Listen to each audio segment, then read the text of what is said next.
오늘 본문 말씀 로마서 8장 특별히 26절부터 30절 말씀을 통해서 우리를 도우시는 성령님은 어떻게 우리를 도우시는가?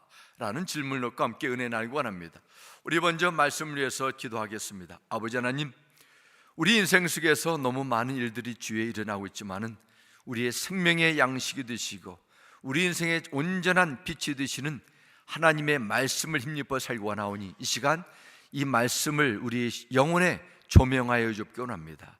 우리의 얄팍한 생각이, 우리의 경험이 말씀을 가로막는 일이 없도록 어린아이와 같은 겸손한 마음으로 우리의 심령을 기경하여 주옵고 예수님의 이름으로 기도드렸습니다. 아멘. 중서 유럽인들에게 북아프리카의 서사하라라는 그 나라 중앙 위치한 보자도르곳이라는 그 심리적인 마지노선이 있습니다. 그곳은 여러분이 지도를 보면 아는 것처럼 아프리카, 서부 아프리카의 모로코 밑에 있는 그 해안가입니다.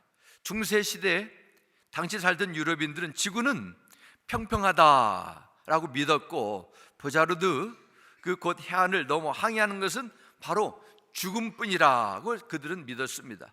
그래서 당시 유럽인들에게는 보자도르곳에는 괴물이 살고 있고 물이 펄펄 끓고 있으며 또한 태양이 너무도 강렬하기 때문에 피부색이 검게 변하고 그 너머에는 어마어마한 낭떠러지가 있어서 지구 밑바닥으로 떨어져 죽게 된다는 미신적인 생각을 가지고 있었어요.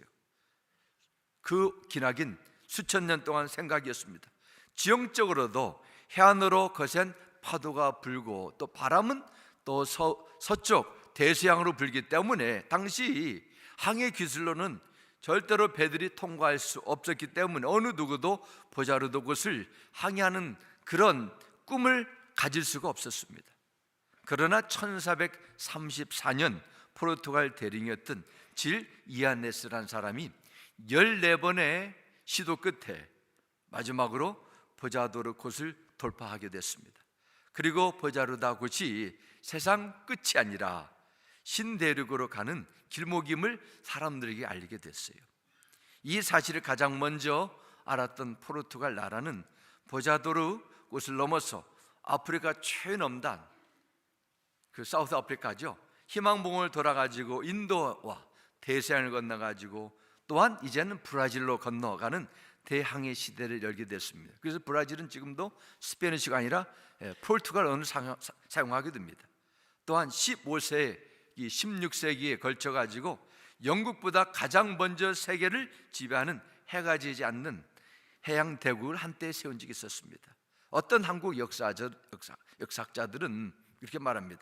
한국 땅을 가장 먼저 밟은 사람은 임진왜란이 발발하길 때 바로 최초의 상인은 포르투갈 상인이었다, 이렇게 말합니다. 우리 성도들에게도 도저히 내가 넘을 수 없는, 나는 내가 죽었다 깨어나도 갈 수 없다는 그런 보자르도 같은 그런 마지노선이 있습니다. 신앙생활도 그래요. 나는 이 정도만 하지 더 이상 나는 절대로 살아도 옥합을 깨트릴 수 없고 이 정도에서 만족하고 난 더 이상 할 수도 없다 하는 심리적인 마지노선을 가지고 교회생활, 신앙생활을 평생 하다가 마치는 경우도 허다합니다.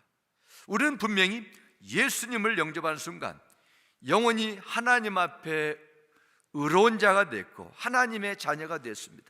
그러나 문제는 현재적인 구원 속에서 우리는 늘 우리의 연약함 속에서 불안불안하다는 것입니다. 내가 예수 믿고 신앙을 하면서 끊임없이 나를 힘들게 하고 좌절케 만드는 일들이 내 마음과 내 생각에도 존재하고 내 주위에 눈에 보이는 삶의 현장에도 널려 있습니다. 이처럼 눈에 보이고 하루하루 생활 속에서 일어나는 여러 사건들이 내가 정말로 예수를 믿고 구원을 받았나? 난 정말 하나님의 자녀가 되는 것인가? 내 영적 신분을 망각하기도 하고 영적 신분에 대해서 가치를 너무도 가볍게 여기는 경우도 있습니다. 하지만 우리가 하나님의 자녀로서 담대하게 신앙생활의 항해를 해야 되는 중요한 두 가지가 있습니다. 첫째는 나의 구원은 나의 도덕적인 능력이나 노력이 아니라 예수 그리스도는 하나님의 능력으로 된다는 사실입니다. 복음에는 바로 구원을 이루는 하나님의 능력입니다. 주 예수께서 십자가에 이루신 구원은 불완전한 것이 아니라 완전한 것입니다. 다 이루셨어요. 하나님의 의가 나타나서 믿음에서 믿음에 이른다고 말씀하셨습니다. 예수님을 영접하는 순간 내 모든 과거에 나를 힘들게 했던 죄가 다 깨끗함 받고 의롭다함 받으며 하나님의 자녀가 되고 미래의 영광의 자리에 보장을 받았습니다. 십자가의 부활의 능력을 믿는 순간 아담에 가지고 있는 원죄가 또한 나의 행위적인 불순종의 죄가 미래의 죄까지 한 번에 온전함을 받겠다고 하나님께서 약속하셨어요. 그렇기 때문에 그리스도 예수 하는 자들은 결코 정죄함이 없고 죄와 사망의 법에서 우리는 자유함받게 된 것입니다. 이 복음의 완전함입니다. 두 번째는 성령께서 우리와 함께 하신다는 사실입니다. 성령께서 믿는 자들 안에 임하시면 우리의 모든 죄와 사망의 법에서 자유받게 됩니다. 어떻게 하나님의 자녀들을 믿습니까? 성령님이 내 안에서 증거해 주시기 때문입니다. 나는 구원받을 자격이 없고 구원받을 만한 특별한 큰 일을 한 적도 없는데 하나님의 자녀 삼아주시고 은총 베풀어 주시면 내가 믿어지게 되는 은혜를 받았습니다. 너는 분명히 사랑받는 하나님의 아들, 하나님의 딸이 되었다. 천국 백성의 신분이 되었다고 성령께서 내 안에 말씀해 주십니다. 성령님은 부활의 역사를 우리 안에 이루어 나가십니다. 십자가에 달려 죽으신 예수 그리스도를 3일 만에 부활하신 성령님은 우리 안에 오셔서 우리의 죽을 몸도 살리시고 새로운 몸을 주신다는 말씀 지난주에 나눴습니다. 또한 성령님은 구원의 확신을 가지고 미래의 불확실한 삶을 우리 앞에 놓여 있지만은 담대한 실행할 수 있는 구원에 대한 보증을 해주십니다. 말씀으로 우리를 깨우쳐 주시고 진리 가운데 인도해 주십니다. 이처럼 성령님은 우리의 구원을 위해서 믿음을 주시고 하나님의 말씀을 깨닫는 지혜를 주시고 구원받은 영적인 권세로 살아가도록 늘 우리를 도와주십니다. 오늘 말씀에는 성령님이 주신 또 다른 놀라운 하나님의 약속, 영적인 복을 소개합니다. 무엇보다도 성령님은 우리의 연약함을 도와주신다 하셨어요. 우리 본문 26절 가져보겠습니다. 이와 같이 성령도 우리의 연약함을 도우시나니 말씀합니다. 이와 같이 26절 처음에 나오는 영어 보면 in the same way 말합니다. in the 같은 것처럼 무엇이 같다는 거예요. 그 내용은 지난주 나오는 22절과 23절에 나오는 탄식입니다. 탄식. 성령께서 탄식하는데 그 전에 나눴던 그 탄식, 피조물에 대한 탄식이 20일에 나오게 됩니다. 세상은 죄로 인해 저주를 받게 되었습니다. 지구는 전 세계가 곳곳에 실망하고 있습니다. 환경은 오염되고 땅 점점 메말라가고 그 바다는 점점 더러워지고 있습니다. 그 넓고 넓은 이 미국 땅도 옥수수와 밀을 경작하기 위해서 지하수를 사용하게 되는데 이제는 땅속에 저장된 물을 너무 많이 퍼올려가지고 물이 줄어들어서 앞으로 얼마나 농사를 계속 지을 수 있을지 장담할 수 없다는 그 농부들의 그런 염려가 계속 뉴스를 통해서 나오고 있습니다. 이 거대한 미국 땅도 이제 물이 부족하다는 것이죠. 인간이 죄에서 구원받기를 원하는 것처럼 무수한 전쟁과 기근이 난무하는 이 세상의 모든 피조물들이 고통을 받으면서 비극적인 현실에 노출되었으면서 정말 하나님의 살아계심과 구원이 임하길 애타게 기다리고 있다. 이것이 바로 피조물이 탄식한다는 말씀입니다. 23절의 말씀 보면 세상이 주는 이러한 고통과 탄식과 함께 예수 믿는 자들도 고통과 탄식 속에 있습니다. 그러나 탄식과 고통 속에 사는 성도들을 도와주는 분이 계십니다. 바로 이와 같이 성령님이 도와주신다는 것입니다. 어떻게 탄식하는 마음으로 도와준다 말씀합니다. 여기에 깨닫게 되는 중요한 사실이 있습니다. 성령도 우리의 연약함을 도우시나니, 그냥 우리를 도우신다 말씀하지 않고 우리의 연약함을 도우신다 분명하게 단어를 통해서 말씀하십니다. 예수 그리스도를 하나님의 자녀라고 고백하는 믿음과 죄와 사망의 법에서 해방되는 엄청난 구원의 은혜를 받는 자라고 해도 하나님 앞에 보실 때는 다 인생이 거기서 거기에요. 연약한 존재라는 것입니다. 하나님께서 온 세상을 창조하실 때 부족 없는 완전한 인간으로 만드셨습니다. 죽음이 없고 병이 없는 영원한 존재로 창조하셨습니다. 그러나 인간이 죄를 짓고 난 후에 모든 이 세상의 고통과 죽음이 찾아왔습니다. 어느 누구도 피할 수 없습니다. 제가 지난주에 시카고에서 우리 PC의 중보회에 참석하게 됐습니다. 참사실 어느 목사님이 저에게 근래 일어난 이야기를 개인적으로 전해주었습니다. 이 목사님께서 사역하신 그 도시에 사는 한 분으로부터 갑자기 아침에 전화를 받고 그분의 집을 방문하게 되어 너무도 충격적인 슬픈 소식을 접하게 됐습니다. 이분은 정말 30대 초반에 미국에 이민 오셔가지고 그 도시에서 한인들 가운데 가장 경제적으로 부유한, 그야말로 성공한 그런 생활을 잘 하게 되고, 노후를 위해서 건물도 여러 빌딩도 구입하게 되고, 이제 은퇴를 하고 편안한 노후를 꿈꾸면서 이제 팬데믹이 다 끝났으니까 이번 9월하고 10월 2달 동안 세계 일주를 하겠다고 그런 아주 계획을 다 가져 있었습니다. 그런데 어느 날 아침에 이 남편이 아내를 위해서 아침 식사를 준비하고 밖에 나갔는데 아내를 불러도 소식이 없는 거예요. 그랬더니 아내가 갑자기 세상을 떠나게 됐다는 거예요. 그리고 이 목사님께 갑작스럽게 전화를 걸어서 아내의 장례식을 부탁하며 눈물로 계속 하루하루를 지내고 있다, 그런 내용을 제가 접하게 됐습니다. 인간은 이 세상에서 지금까지 아무리 많은 것을 소유하고 그것을 누려도 완전한 존재가 아닙니다. 연약한 존재예요. 자신의 육신의 죽음도 사랑하는 이의 미래도 막을 수 피할 수 없는 유한한 피조물이라는 것입니다. 한때는 올림픽 경기에서 금메달 따는 세계 최고의 천하장사로 환호를 다 받았어도, 한 날의 영웅처럼 추앙을 받아도 결국 세월이 흐르면 힘이 빠지고 병이 들 수밖에 없는 그런 존재라는 거예요. 그래서 성경은 하나님을 경유하고 의지하는 것이 지혜롭고 복된 삶의 비결이라 말씀합니다. 시편 146편 3절부터 5절 말씀합니다. 귀인들을 의지하지 말며 도울 힘이 없는 인생도 의지하지 말지니. 귀인들은 지금 시대로 표현하면 권력이나 돈이 있는 사람을 의미합니다. 권력이나 돈을 가지고 있는 사람을 의지하고 그들과 가까이 있어서 도움을 받는 것이 세상을 성공적으로, 또한 성공까지는 아니더라도 무난하게 여러 가지 어려움을 넘어설 수 있는 방법입니다. 하지만 성경 말씀합니다. 힘이 있는 그런 자들을 의지하는 대상으로 삼지 말라 말씀합니다. 그 이유를 4절에 기록합니다. 그의 호흡이 끊어지면 흙으로 돌아가서 그날에 그의 생각이 소멸하리로다 말씀합니다.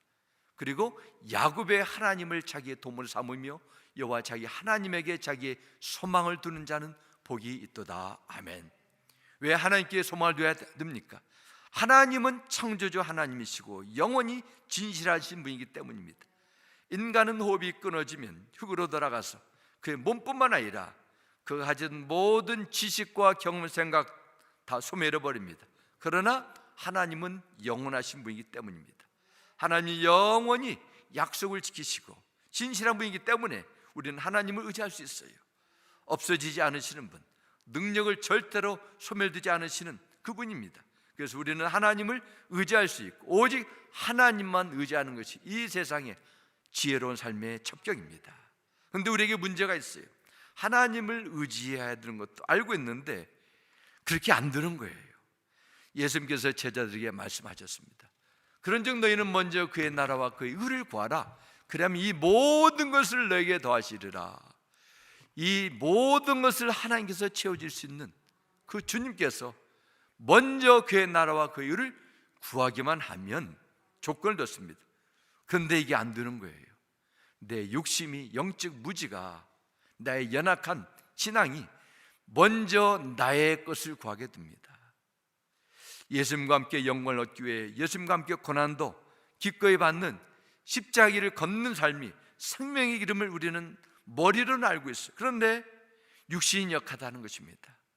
주님의 제자들처럼 마음은 원인데 육신이 약해서 기도할 자를 빼먹고 그냥 영적인 육의 잠에 빠지게 되는 겁니다. 말씀에 순종해 살고 싶어요. 더 이상 죄를 짓고 싶지 않습니다. 이웃을 사랑하며 용서하고 싶어요. 그런데 안 돼요. 육신의 정욕, 이생의 자랑, 안목의 정욕, 거슬려서 거룩하게 살고 싶은 그런 마음은 있는데 죄로 무너지고 하나님의 뜻에 불순종하며 사는 경우가 많습니다. 내 인생을 뭔가 한번 열심히 펼쳐볼까 하는 그의 좁은 생각에 묶여서 그냥 열심히 분주하게 사는 것입니다. 그러면서 어떻게 내가 남은 인생 속에서 하나님께서 원하시는 선한 뜻대로 살아가야 할지를 혼돈하며 방향 감각을 잊어버려요. 때로는 남들이 아닌데 본인만 이것이 하나님의 뜻이다, 내가 지금 하나님의 뜻을 하고 있어, 자기를 자화자찬하며 자기의 의로움을 가지고 판단하며 그냥 가는 경우가 있어요. 우리는 정말 너무도 연약합니다. 부족하며 하나님의 뜻에 무지합니다. 아니, 하나님의 내 뜻도 하나님의 뜻처럼 둔갑해서 말할 수 있는 그런 이중적인 사고방식이 있습니다. 정말 우리가 이처럼 우리의 연약함과 영적인 무지를 그대로 살아버린다면 우리는 하나님의 뜻에서 점점 멀어버리고 우리의 삶은 육신의 본성대로 세상에 주는 달콤한 시각적인 것에 끌려 그냥 인생을 마칠 수도 있습니다.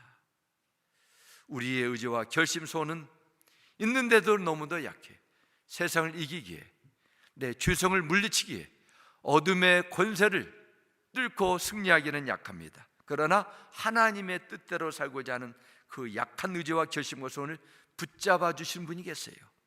매일매일 우리를 위하여 구원의 완성을 향하여 달려가도록 재촉하시고 추구하시는 분이 계십니다. 바로 성령님이세요. 성령님은 진리의 영이십니다. 그래서 성령 우리를 위해 기도하실 때 하나님의 뜻에 맞는 기도를 해주신다, 이렇게 28절에 말씀합니다. 그래서 성령 우리 안에 오셔서 우리의 연약함을 도와주신다 말씀해 주셨습니다. 그럼 구체적으로 어떻게 도와주십니까? 첫 번째는 우리를 위해 간구하심으로 도와주신다 하셨어요. 26절 후반절 보겠습니다. 오직 성령이 말할 수 없는 탄식으로 우리를 위하여 친히 간구하시느라 하셨습니다. 성령님은 말할 수 없는 탄식과 통곡으로 신음으로 여러분을 위하여 간구하십니다. 여러분 너무도 힘들고 고통을 감당할 수 없어서 말로 제대로 표현하지 못하고 신음하는 사람을 본 적이 있을 것입니다. 성령님은 이러한 애절한 마음으로 탄식의 심정으로 도와주신다는 거예요. 이러한 일이 너무 고통스러워서 기도할 수 있는 힘도 다 빠지고 영적으로 탈진되었을 때 기도하지 않고 우리의 세상의 즐거움에 돈 버는 일에 빠져가지고 있을 때 성령님은 말할 수 없는 탄식을 위해서 사랑하는 내 아들아, 내 딸아, 정신 차려라. 내 영혼을 오늘 밤에 내가 데려가면 어떻게 되겠냐 탄식하며 우리를 일깨워주는 중보기도를 하십니다. 중보기도라는 것은, 간구라는 것은 바로 중복, 다른 사람을 위해서 기도한다는 뜻입니다. 어떤 분들은 자녀가 병들어 사경을 헤맬 때 20일, 30일, 40일 금식하며 기도하는 분이 계십니다. 제가 전에 신학교에 왔는데 한국에서 여오신 한 전사님이 계셔서 전사님 어떻게 신학교를 신학하게 됐습니까? 그런 질문했더니 이런 대답을 주셨어요. 사실은 사고를 통해서 한쪽 눈이 다쳐가지고 병원에 갔더니 두 눈이 이제는 실명할 수 있는 위기에 있다, 그런 진단을 받고 어머님이 아들의 눈을 위해서 40일을 금식기도를 하게 된 거예요. 근데 놀랍게도 기적적으로 어머님의 탄식으로 드리는 그 중보기도를 들으시고 한쪽 눈이 회복됐어요. 한쪽은 보이지 않지만. 그래서 어머님이 이제는 하나님께서 너를 기억하시고 기도를 들어주셔서 이제는 네가 신학교로 가야 된다 해가지고 유학까지 왔다는 거예요.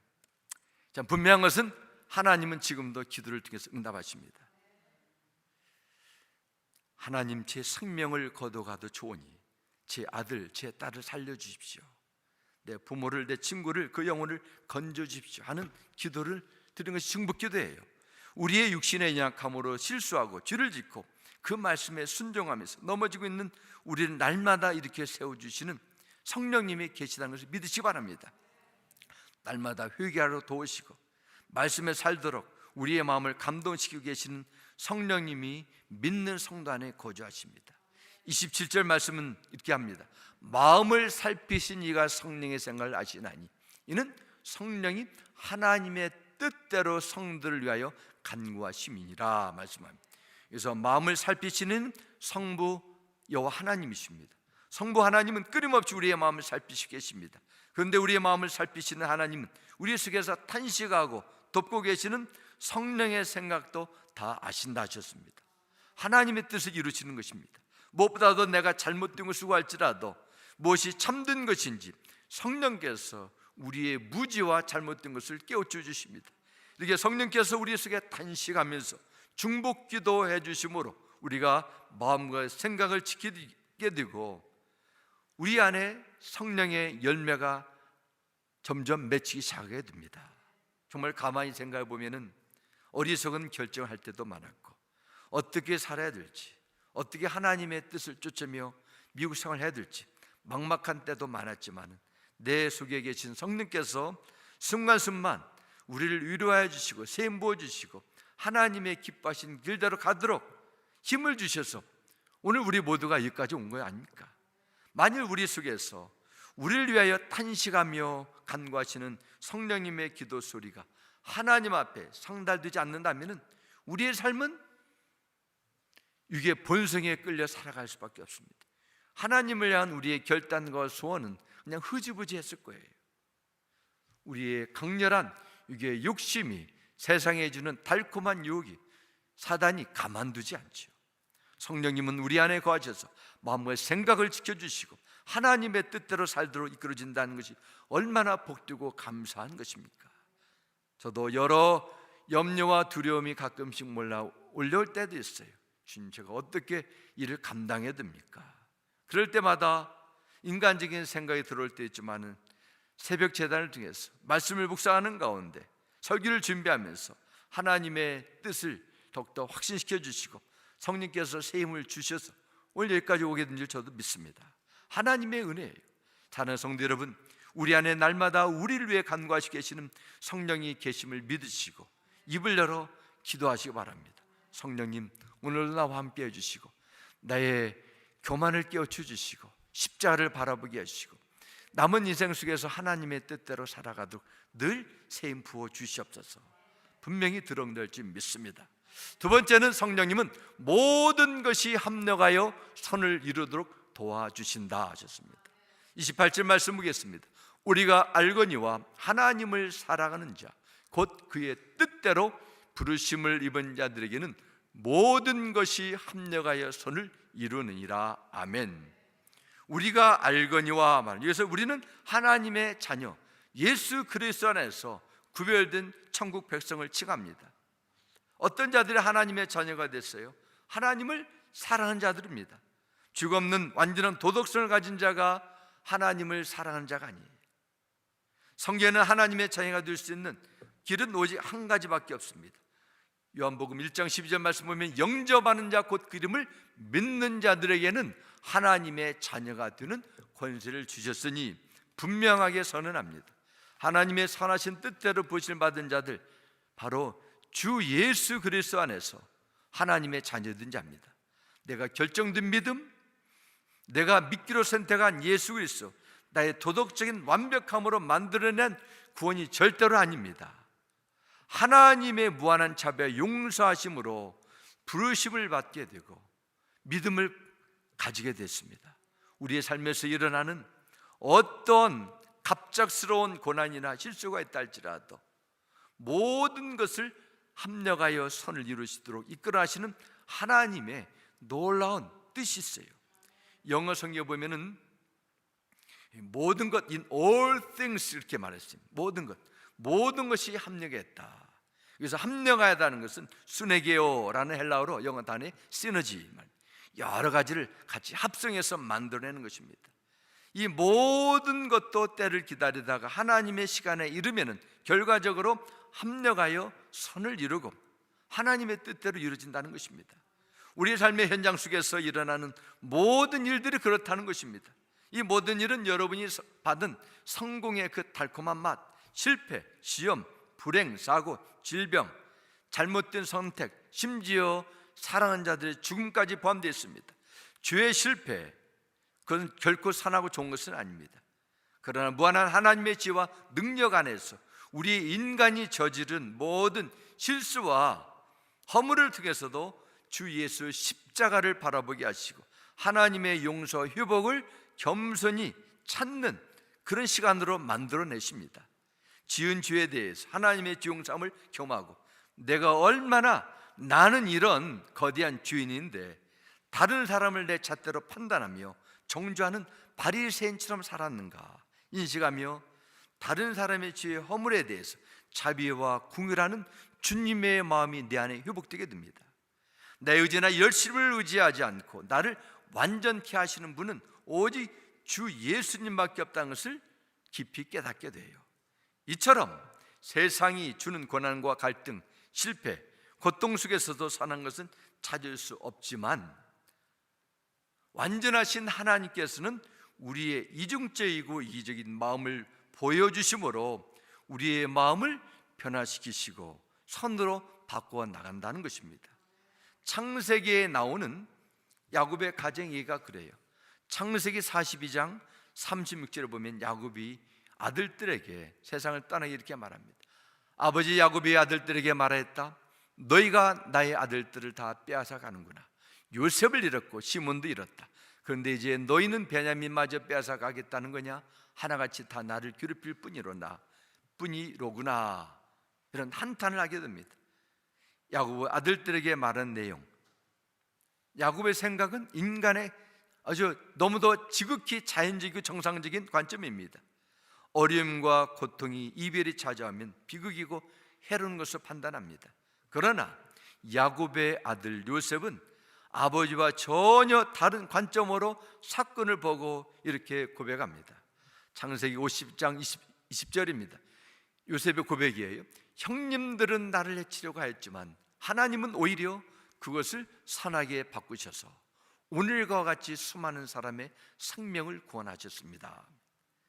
요셉은 자신이 형들의 모함으로 인해서 질투로 인해서 애굽 나라 노예로 팔린 후에 일어난 모든 사건과 경험이 하나님의 선하신 뜻 안에서 이루어졌음을 고백합니다. 형들이 자신을 팔아넘긴 일은 분명히 악한 일이었지만 하나님은 그것을 선으로 바꾸셨습니다.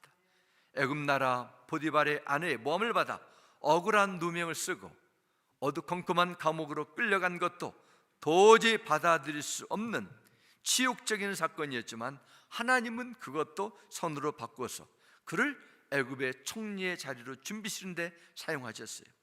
하나님께서 그에게 미래를 준비하는 지혜를 주셨습니다.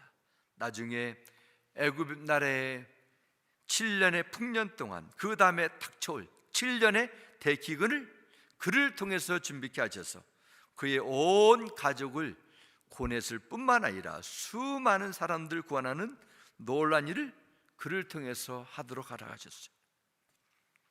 우리 인생 속에서는 일어나는 무수한 사건들 정말 우리는 이해할 수 없습니다. 그러나 하나님의 선하신 뜻을 보면은 마치 빵을 만드는 재료 같아요. 그 빵에는 밀가루, 우유, 설탕, 소금, 참기름, 이스트, 계란, 팥과 같은 다양한 재료들이 있습니다. 어떤 재료는 맛이 있고 어떤 재료는 짜고 어떤 재료는 전혀 맛도 없습니다. 그러나 이 모든 것이 다 만들어졌을 때 맛있는 카스테라 같은 빵을 먹게 되는 것입니다. 이처럼 하나님은 우리의 실수와 쓰라린 과거의 모든 지도 그대로 놔두지 않으시고 전부 바꿔서 선으로 만들어주세요. 예수 그리스도 안에서 하나님의 구원의 은혜를 받은 사람들의 인생이 바로 그런 것이라는 것입니다.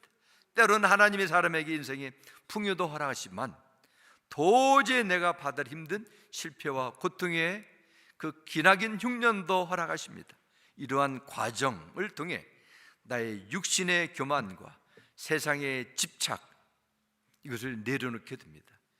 열심히 살다가 죽음으로 사라지는 이런 너무도 허무한 인생이 아니라 죽음 이후에 약속하신 하나님 나를 소망하게 되고 그날을 준비하며 부름의 자리에 열심히 미래를 영원한 가치를 위해서 투자하는 그런 통찰력과 지혜가 생기는 것입니다. 이처럼 하나님은 우리 안에서 일어나는 모든 일을 합력하여 축복이 되게 처리해 줌을 믿으시기 바랍니다. 심지어 우리 실패, 우리의 약점, 범죄까지도 이건 다 포함되어 있습니다. 하나님의 부르심에, 하나님의 일하심에는 무의미한 것이 하나도 없습니다. 그러므로 우리는 더 이상 지나간 과거의 실패를 한탄하거나 지금도 나를 힘들게 한 일들로 더 이상 근심하고 원망하며 두려움에 빠지면 안 됩니다. 어떠한 사건 속에서도 선한 것으로 이끌어 나신 하나님께 초점을 두시고 그 일을 행하실 하나님을 기대해야 돼. 대신에 미국의 16대 대통령이었던 에브라함 링컨이 어느 날 신문사 기자와 인터뷰를 하게 됐습니다. 기자가 에브라함 링컨 대통령이 물었습니다. 당신의 놀라운 성공과 존경받는 삶의 비결이 어디 있다고 생각하십니까? 링컨이 이렇게 대답했습니다. 그야 다른 사람보다 내가 실패를 많이 경험했기 때문이죠. 나는 실패할 때마다 실패에 담겨진 하나님의 뜻을 배웠고 그것을 징검다리로 활용했습니다. 사탄은 내가 실패할 때마다 이제 너는 끝장이다 이렇게 나의 생각 속에 속삭였지만, 하나님은 내가 실패할 때마다 이번 실패를 거울 삼아 더 큰 일에 도전하라 하셨습니다. 나는 사탄의 속삭임보다 하나님의 음성의 귀를 기울였습니다. 이런 대답을 줬답니다. 예수 그리스도 안에 있는 성도는 현재 약점, 문제가 아닙니다. 그를 통해서 하나님의 사신 뜻이 있음을 믿는 믿음으로 내일을 꿈꾸고 오늘의 충성되게 살아셔야 돼요. 그러한 믿음이 세상이 주는 어떤 도전이나 실패도 넘어설 수 있습니다. 하나님은 지금도 여러분의 삶 속에서 일어나는 모든 다양한 방법을 사용하셔서 선을 이루기 위한 온전한 목적을 가지고 일하시고 계심을 믿으시기 바랍니다. 그 최종 목표는 뭐예요? 하나님께서 미리 막으시지 왜 이것도 허락하십니까? 하나님의 목표가 있어요. 바로 하나님 아들 예수 그리스도의 성품을 닮아가는 것입니다. 저는 확신합니다. 하나님의 선한 동기 가운데 여러분을 가만두지 않고 죄로 인해서 잃어버렸던 하나님의 형상이 여러분에 대해 다시 회복되는 것입니다. 그래서 바울은 결론적으로 29절과 30절에 말씀합니다. 8장 29절입니다. 하나님이 미리 하신 자들을 또한 그 아들의 형상을 본받게 하기 위하여 미리 정하셨으니 이는 그로 많은 형제 중에서 맏아들이 되게 하려 하심이니라. 또 미리 정하신 그들을 또한 부르시고 부르신 그들을 또한 의롭게 하시고 의롭게 따하신 그들을 또한 영화롭게 하셨느니라. 아멘. 29절 말씀 보면 아들의 형상을 본받게 하기 위함이라 하셨습니다. 하나님의 뜻, 여러분과 제가 주님의 성품을 닮아가는 데 있다는 것입니다. 우리는 원래 하나님의 존귀한 성품을 가진 자였습니다. 그러나 죄로 인해 가지고 아담의 형상을 따라 늘 썩어질 것을 찾고 구하는 그런 죄의 본성을 살았습니다. 그러나 이제는 내 안에 잃어버린 하나님의 그 성품, 주 예수 그리스도 안에는 하나님의 성품이 회복되도록 성령께서 말할 수 없는 탄식으로 우리를 위해 기도하시고, 그래서 하나님의 뜻대로 살도록 하시고 모든 일을 합력하여 하나님의 선하신 뜻이 여러분 안에 나타나야 된다는 것입니다. 29절 30절을 다 이것은 과거형입니다. 이 말씀은 우리의 구원의 완전성을 주시고 확실성을 심어주시고 우리의 미래에 대한 구원의 하나님의 보증이 됩니다. 우리는 완전한 영광에 참여하지 못했습니다. 이 세상에서 순례자예요. 그러나 하나님께서 보증하셨기 때문에 이미 그 약속을 우리가 받고 소망을 가지고 달려가는 것입니다. 저는 믿습니다. 성령께서 우리 속에 탄식하며 돕고 계시는 한 우린 절대로 주 예수 그리스도의 은혜밖에 나갈 수 없습니다. 하나님을 사랑하는 자, 곧 그의 뜻대로 부르심을 입은 자들에게는 육신의 연약함이, 우리의 잘못과 허물이, 우리의 영적 무지가 하나님의 구원을 빼앗을 수 없기 때문입니다. 그러므로 육신의 연약함이 주는 과거에 묶이지 마시고 실수에 집착하지 마시고 하나님을 향한 여러분의 소원과 기대에 더 집중하시기 바랍니다. 범사의 구원의 하나님을 찬양하시고 감사를 선택하시기 바랍니다. 우리의 어떤 연약함과 부족 속에서 나오는 실패도 선한 것으로 만들어내시는 주 성령 하나님을 의지하며 내일을 꿈꾸며 신앙의 항해를 끝까지 할 수 있는 여러분의 신앙이 되기를 주 이름으로 축원합니다. 아멘. 우리 함께 기도하겠습니다. 할렐루야. 아버지 하나님, 주님의 이름을 찬양하고 감사드립니다. 정말 우리는 연약합니다. 우리는 내일을 희약할 수 있는 능력도, 미래를 볼 수 있는 판단력도 없고, 오히려 과거에 묶이고 우리의 한계에 좌절하고 내일에 절망할 수밖에 없는 인간입니다. 그러나 하나님은 우리를 포기하지 않으시고 성령께서 우리를 인쳐주셔서 말할 수 없는 탄식으로 우리의 연약함을 손가락질 않고 우리를 위해서 기도하신다고 약속하셨습니다. 주님의 이름을 찬양합니다. 나를 통해서 일하실 구원을 우리가 소망하며 믿음으로 나기 원합니다. 모든 일을 합력하여 선을 이루시는 하나님의 구원의 은혜, 하나님의 뜻이 절대로 떨어지지 않고 멈추지 않고 지금도 역사하고 계심을 믿고 주어진 자리에서 끝까지 최선을 다해서 하나님 앞에 충성되이 쓰임받는 귀한 일꾼으로 우리를 세워주시옵기를 구하며 주 예수님의 이름으로 기도 올려드렸습니다. 아멘.